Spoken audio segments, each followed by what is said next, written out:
Hello, everybody, and welcome to episode number 5. I think this is episode 5. Dang, we've gone far today, so far. And welcome to episode 5 of my Mana and Artifice playthrough. Maybe I should have done it farther away from these spiders. Oh, it's storming outside. Okay, then. Well, I just wanted to demonstrate that spell because I've had so much fun with it. So, this is the spider farm from that I showed in 2 episodes ago.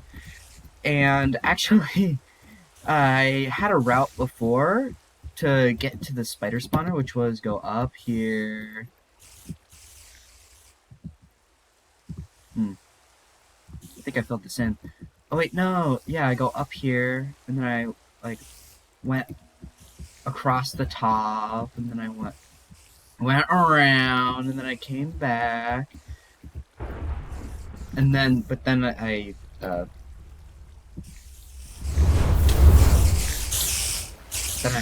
realized it's just literally right here. So I dug that out, and I started to dig out a bit more space down here. And actually, yeah, that is why I wanted to start recording this episode, because I have started trying out a few new spells, I believe.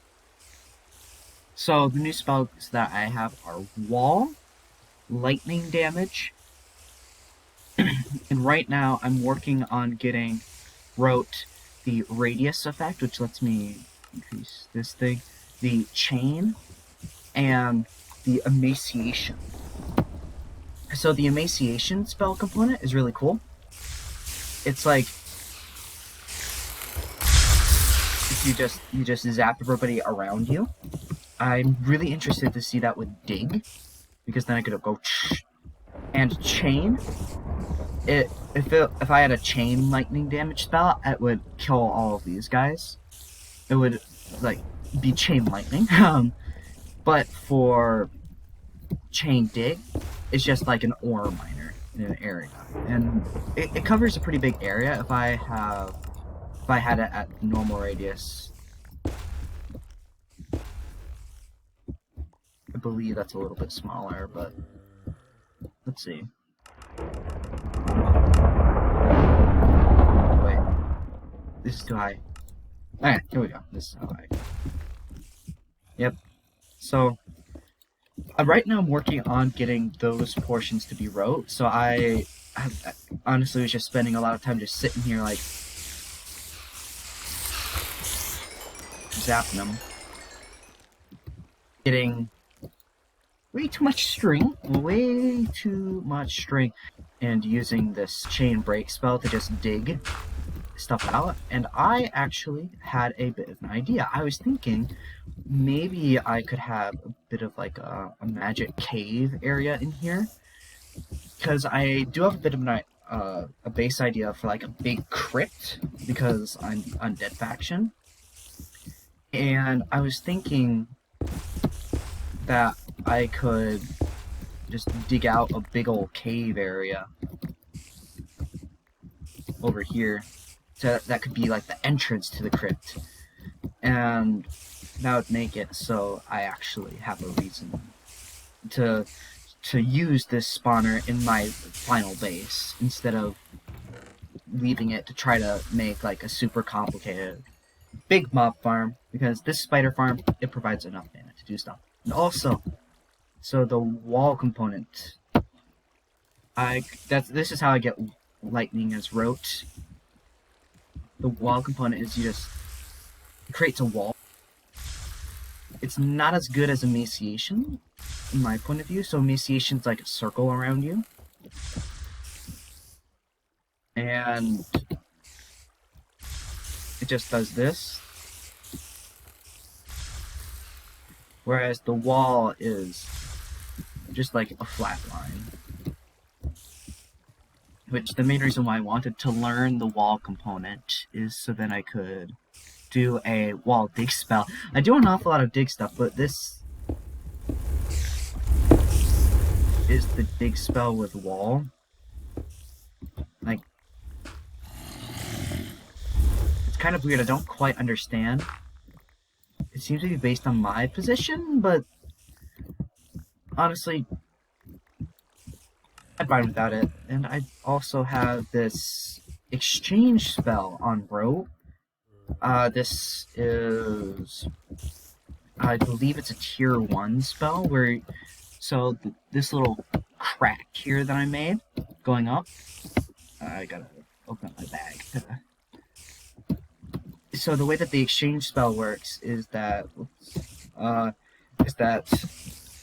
you do the activating component, and then it swaps the item in your offhand with the one on the ground.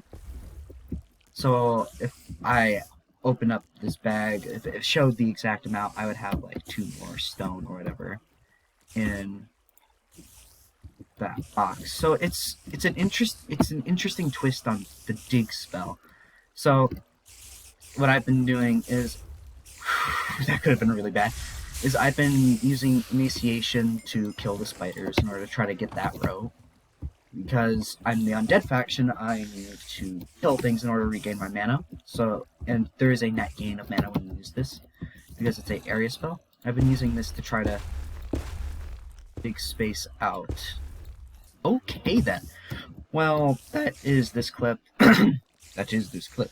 And I am going to start getting work on digging this thing, and I'll be right back when I've dug it out a little bit more and maybe had this area be a little bit more like a cavern. Okay guys, I'm back, and now we can look at the cave that I have made. Bam! We have a cool little area here. So that was me just spamming dig stuff and, breaking blocks. And the reason why there are these dark portions that I've left in here is because there are these warding candles that you can make. I believe that they're a tier 1 item. It's under mana weaving. It's a tier 2 item.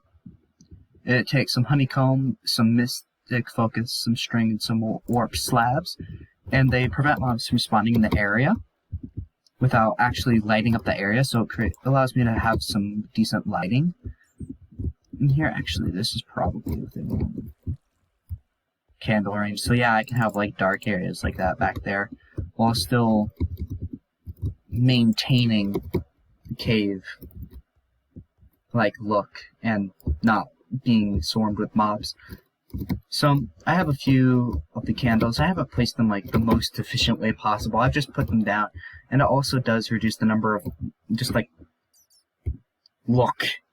There are so many lights, but then over here it's like you can actually see things because that isn't happening. So that's honestly the main reason why I put down the candles. But, yeah, I have gotten rote, the emaciation, and the chain effect, which actually I could show off.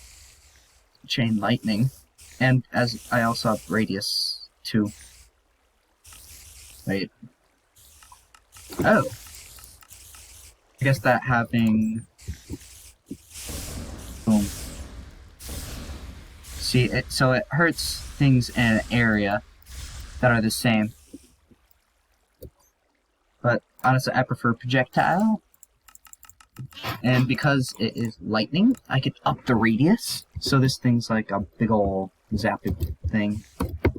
And I should toss this into my expanded storage system right here. And I also have decided to pick up the Rift spell and the Night Vision spell. I believe those are the other 2 spells that I picked up. So Rift is really cool. It's an ender chest, so I can just toss stuff in that I need for later, but don't necessarily need right now, like all of this. I now have the access to the radius and the emaciation effect, and as I said in the other clip, I'm curious to see what would happen with it. And also, you can have radius to any projectile, so there's some pretty cool things that you can do with the dig projectile when it like becomes massive. So we have this little hallway here, which is made by a bunch of dig projectiles, big dig, with a radius of as high as I can make it. So it just breaks big area, including the light, unfortunately, so that's something I have to take care of. I also have...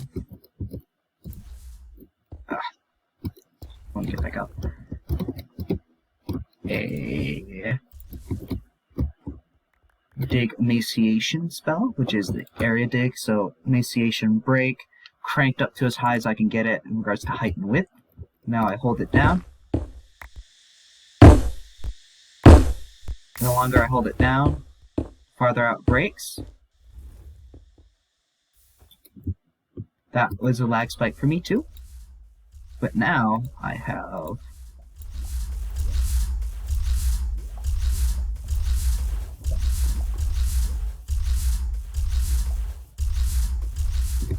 a really big area that's been dug out.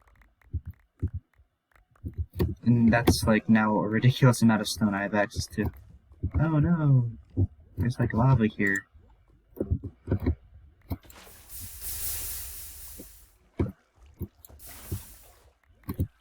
There you go. Oh, I didn't light up this area. Oh goodness! Oh wait a minute. I forgot about that. Okay, I will explain what happened there just now. So, I also decided to try out different artifacts. I believe that this is a tier 2 one.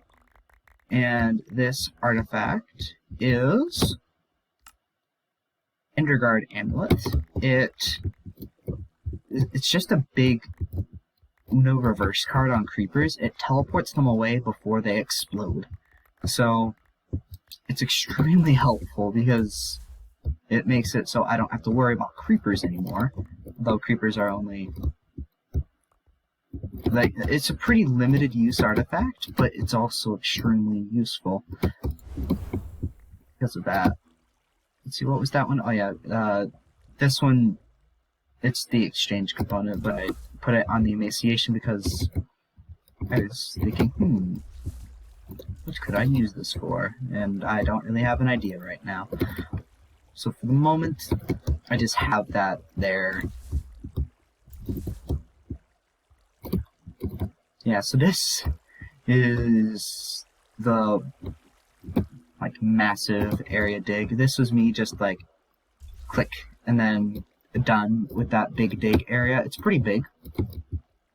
Pretty big. It might even be cheaper than this one here. What does this one cost? Oh, this only costs 12 mana.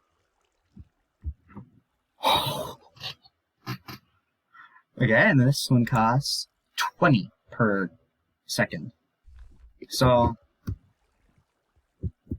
yeah, I guess the big one is more effective, but at the same time, I'm probably just going to be using this one 99% of the time just because it's more gentle, it's more versatile. But yeah, if I now need to mine, I just need to put down a greater divination with the area component, just walk to an area and be like, I should, like, destroy this area, but I'm not going to right now because that one patch has so much stuff. In this thing, I have over... that's 10,000 stone. It's ridiculous. Definitely way beyond any level of stone mining that I will ever need, unless I decide to, like, trade villagers stone for stuff, which I very well may do now. Just because of how trivial it is to get stone. And so, that is the rift component, the night vision component. Pretty self-explanatory. Right now, there's not really a dark area. Actually, there's one back there. Boom. I have the night vision effect for 5 minutes because I put the duration component and accidentally put the radius component. That was unintentional. But yeah, this thing can get cranked all the way up to 300 seconds. But at the moment, I have 280. And this is actually a spell that I do not need to get rope just because I only need to have, like, there's not much better than getting 5 minutes of mind vision.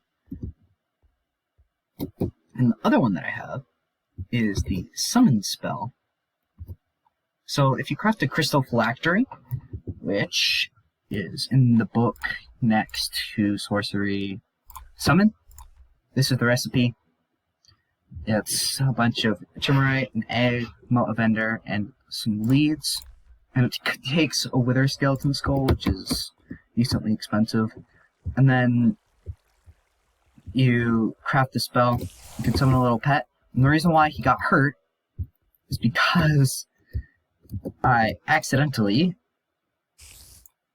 messed up this spell when making it. So it is summon ice damage, which I thought would make the spiders deal 5 ice damage. But if you look at his health, he has taken 5 damage after being summoned. That is because that component is applied to him the moment he is summoned. So I should have done something like night vision or just anything else that would not hurt them or help them out, like leaping. Yeah, so this guy, he's a little pet. And then I can't make them sit and stuff. They just wander around attacking things that are hostile to me. My golem will attack them in their very limited time. So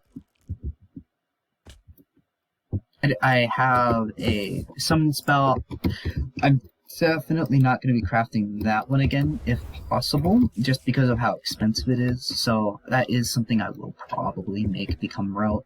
And I'm thinking, like, if I could get an iron golem, that would be great to have as a little pet. And actually, one other thing that I just remembered. So, I also am at my villager area.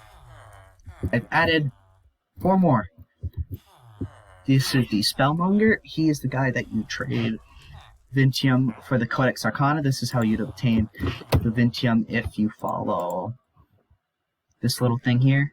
Mine Vintium, create Vintium bars, and then trade for the book. But he also sells an herbalist pouch, which contains a random of the magic flowers from the mod. Like, oh, he just gave me 7 alms. Or Vintium dust, and that's it for the rest. So you can get a lot of Vintium dust by just being like, aha. This guy is a cleric. I got him all the way to master level so I could get ender pearls, because lots of spells are needing those. And this guy is somebody I accidentally put in there in the wall. He's the mana weaving altar villager. He can give you a mana weaving wand or a mana weaving pattern, which will be useful in the future, just not right now. And this guy, he can give you rune scribing recipes, which, considering that I'm not letting these guys go anywhere near rune scribing just because they are, well, actually no, rune smithing is what they're less effective at. But yeah, I'm just honestly not letting them go near it because of that. So, and actually, in all that, doing all that stuff in the wrong area. Yeah, I've completed 11 of the tasks. So I've cast the cantrip by summoning the grimoire. A tier 3 ritual would be the Sanctum Invocation. I crafted a spell with high complexity. I crafted an Eldritch Orb. My opinion on it is mixed. It's kind of just there. So you can enchant it with stuff, and it's like, ooh, I have a little thing by my head, and it like shoots laser beams at enemy creatures, but it drains a lot of mana. I just kind of have it as there, and if my crystals are running low, I will definitely put it back in my inventory. So, yeah, the Eldritch Orb, where is it? I can show the recipe.